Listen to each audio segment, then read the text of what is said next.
जब संपूर्ण वैभव होते हुए भी प्रभु श्री राम का मन व्याकुल था, तब गुरु वशिष्ठ के ज्ञान ने उन्हें विषाद से बाहर निकाला।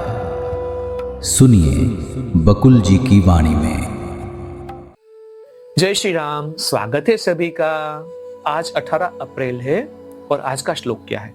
ननु विज्ञात संसार गतयो वयुवम अपदाम संपदां चैव गच्छामो हर्षामर्ष वशम विभो। अर्थ है, प्रभु हम सांसारिक घटनाओं को ही समझते हैं और जो हमें शुभ प्रतीत होती है उसमें हम आनंदित हो उठते और जो अशुभ होती है उसमें हम दुखी हो जाते।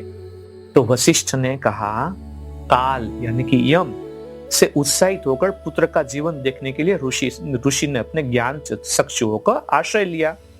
क्षण में ही उन्होंने अपने पुत्र के जन्मांतरों का विवरण प्राप्त किया। जो कुछ देखा उसमें अति विस्मित होते हुए फिर अपने शरीर में लौट आए। पुत्र मोह से पूर्णतः मुक्त होकर भृगु ऋषि ने कहा, हे प्रभु, आप वर्तमान, भूत और भविष्य के निश्चय ही ज्ञाता है। हमारी समझ बहुत कम है। संसार यद्यपि मिथ्या है फिर भी सत प्रतीत होता है और महाज्ञानी को भी बरमा देता है। मन अपनी कल्पनाओं के द्वारा जो माया रचता है, आप उसके ज्ञाता है। मेरा यह पुत्र मरा नहीं, यद्यपि मैं उसे मरा जानकर संयम खो बैठा था। मैंने सोचा कि समय से पहले ही मेरा पुत्र मुझसे छीन लिया गया है। प्रभु, हम सांसारिक घटनाओं को ही समझते हैं और जो हमें शुभ प्रतीत होती है उसमें हम आनंदित हो उठते, जो अशुभ प्रतीत होती है उसे हम दुख हो जाते हैं। इस संसार में क्रोध व्यक्ति को वह सब कुछ करने के लिए प्रेरित करता है जिसे उसे नहीं करना चाहिए। क्रोध सब कुछ करवाता है, परंतु शांति उसे उन कर्मों में लगाती है जिसे उसे करना चाहिए। जब तक संसार के अस्तित्व का भ्रम बना रहता है तब तक उपयुक्त और अनुपयुक्त के बीच का भेद मान्य होता है। यह उचित नहीं कि आपके स्वाभाविक कर्म से हम विक्षुब्ध हो। स्वाभाविक कर्म जो हमें करना होता है वो प्रत्यक्षतः आपका स्वाभाविक कर्म है जीवों को मारना। यम का तो यही काम है। तो वो कर रहे थे, तो आप कर रहे थे, तो अभी मुझे समझ में आया कि आप जो कर रहे थे वो सही थे। आपकी कृपा से मैंने अपने पुत्र को पुनः देखा और मेरी समझ में आ गया है कि मन ही शरीर है। यह मन ही है जो सांसारिक दृश्य को बनाता है। तो काल ने कहा, हे महर्षि, आपने ठीक ही कहा है।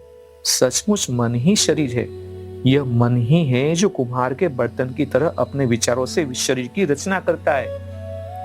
यह नई शरीर बनाता है और विद्वान होता है। इसके नाश करता है और वह भी मात्र इच्छा करके।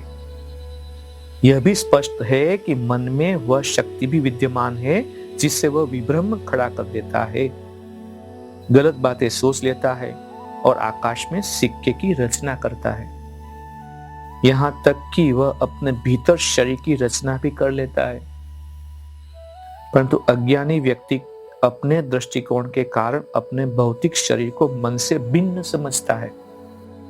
जागृति, स्वप्न और निद्रा के तीनों लोक मन की शक्तियों की अभिव्यक्ति के अतिरिक्त कुछ भी नहीं।